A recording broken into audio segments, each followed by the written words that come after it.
Hi guys, welcome to my channel. This is Crypto Tyke, the inflation avoider. So I'm going to be talking about the start of Q4 and what people call Uptober and what I've been doing and why. I think that's going to be important to sort of explain. But in the meantime, if you haven't already subscribed, please take a moment to subscribe because I'm getting closer to being able to do lives and that's really going to be helpful. And so hit that subscribe button.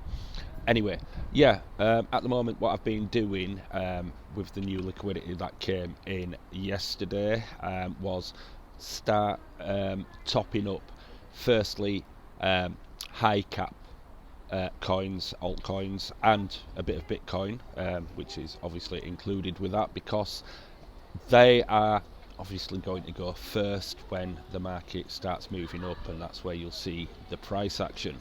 Also, I'll be talking about this in more detail in another video very soon, but it's to do with the markets and the long-term future of the crypto markets as well, and how things I think are going to change. And there's a few other people saying the same thing as well about the crypto markets. So getting high caps while you can shouldn't be underestimated, and then it's a matter of deciding what you're going to do with those high caps that are alts, for instance Ethereum and Solana, Avax, things like that, and deciding what you're going to do with them when you get to the highs of alt season. So when those prices, as close as damn it you can get, are at the top, are you going to sell them all, or do you want to hold on to them long term? But like I said, that's for another video, so I'm not going to go into why that's going to be a question right now. But yeah, I've been focusing mainly on the high caps and then into the mid caps as well, and smaller top ups to the low caps. It's just sense because, as we all know, it's going to be the high caps that, like I've said, go first. That'll then be followed by the mid caps and then the small caps. And the beauty of small caps is you can afford to buy loads more of them anyway. So getting the liquidity you need to buy the small caps isn't as difficult as buying the higher caps. So bulk of it, when I've got the buying power there, goes into the high caps, and then the medium, and then the low, which is why more has gone into Casper recently, which sits in the mid-cap range. So I've been able to put some more into Casper to build that, and hopefully we will see some price action. And there's people hoping to see a Binance listing soon for it. Now, it's funny because, just to go on to that, what surprised me is people in the Casper community that are banging on about this Binance listing, and they're all talking about the hodling and everything like that, and they're in it for the long term. Yet, if that's the case, why do you so urgently want to see Casper listed on Binance? Because that's going to be a catalyst that sees the general retail getting in and being able to buy it on the apps that they usually use. Things like Binance, Coinbase, and that are what people tend to gravitate to. Maybe crypto.com as well. So they gravitate to those, and that's when you get all this new liquidity coming in, which forces up the prices on things like Casper and those smaller the smaller caps as well. So it's not really, if you're truly in it for the long haul with Casper, it's not in your interest to want it listed on Binance right now. You want to be accumulating. This is why I don't get the sense of what some people in the community who are claiming they're just holding on and they're not bothered about taking profits here and there, or the fact they've been holding on to it for however many months and just held on to it regardless and kept topping up. What my point has always been is, well, if you're doing that, these people don't seem to understand the bigger picture. I'm not talking about people who are like myself, they've been buying as they go along. I'm talking about those who have been just even 100% portfolio Casper. It's crazy, and that means they've missed out on loads of profits on other things in the meantime. I'm talking about those sort of people, and there seems to be a lot of them in crypto anyway. That does happen, and they're not really they think they know the market and all this lot, but in reality they don't do much studying of how markets work and that, so they don't know what they're really doing.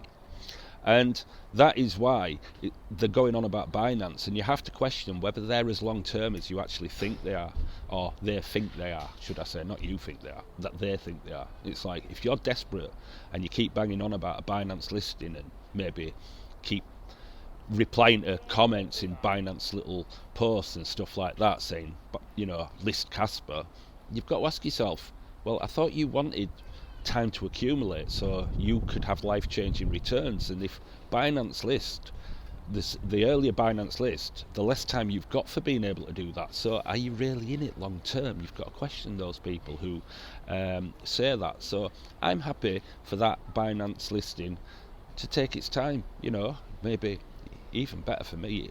I mean, would I prefer it in this alt season?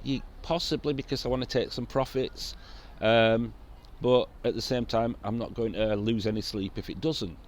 It's fine with me. Take your time, I'm holding on to it, expecting those big returns to come in 5 or 10 years. So it's no skin off my nose, and that'll give me plenty of time to accumulate over that time period.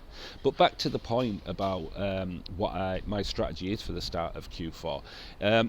It is about getting those high caps and getting as much into it as I can. So I've been doing it with Solana, Ethereum, a little bit went on Bitcoin. I've topped up Chainlink quite a lot recently as well. Again, gone back into AVAX, being able to just increase that back to where it was before I did that little sell-off before the price dropped. And now I'm rotating money, and I did have to sacrifice one, and I took a loss because I've held it for probably since when I first got into crypto, and you're sort of more experimental and you're like, oh, that sounds good, and look at where that went, and you're not really thinking, you're a bit new to it, and you want you're hearing all the hype and that, and you're getting a bit excited over stuff, and it's easily done. And then as time goes on, you kind of refine what you're doing, and you're like, well, I'm confident in these and I'm not so confident in these. So at this point, what I've done is waited for the price to increase a bit on not ICP, Injective, and I've liquidated that in order, and I've taken a loss on it. It's probably the biggest loss I've taken in all my time. It's not massive, we're only talking, less than $100. It's probably half that, if not less. But my reasoning behind it is that what I'll make selling it right this second, well, just earlier, is that if I can quickly rotate that onto Solana, Ethereum, Chainlink, AVAX, I'm going to do better long term, and throughout the alt season when it boosts up, whereas I can't really see Injective doing more than give me a very small profit in the same amount of time at best. So I'd rather be in on coins and on certain ones and not be wasting my time with, who knows, Injective might end up going up to $100, $150, but there's just as much chance it might not. So you've really got to focus, and especially when you don't have unlimited funds. Like I say, this is how most of us have to work. We don't have unlimited funds, so we have to pick and choose. And with the maturing of the market as well, it's important, because I'm going to save it for another video, but my thoughts about the market are that it's not just what different things you're covering, it's the quality of what you got that is going to really matter. So I've concentrated on get rid of that, because I like the staking rewards for it as well, so I've got a little bit extra on the rewards, so the losses again are slightly offset by the staking too, but I just felt that it was too high risk compared to potential rewards, and my money was better focused in other areas, like say Ethereum, Solana, Chainlink, AVAX, and even BNB. So that's where it's gone.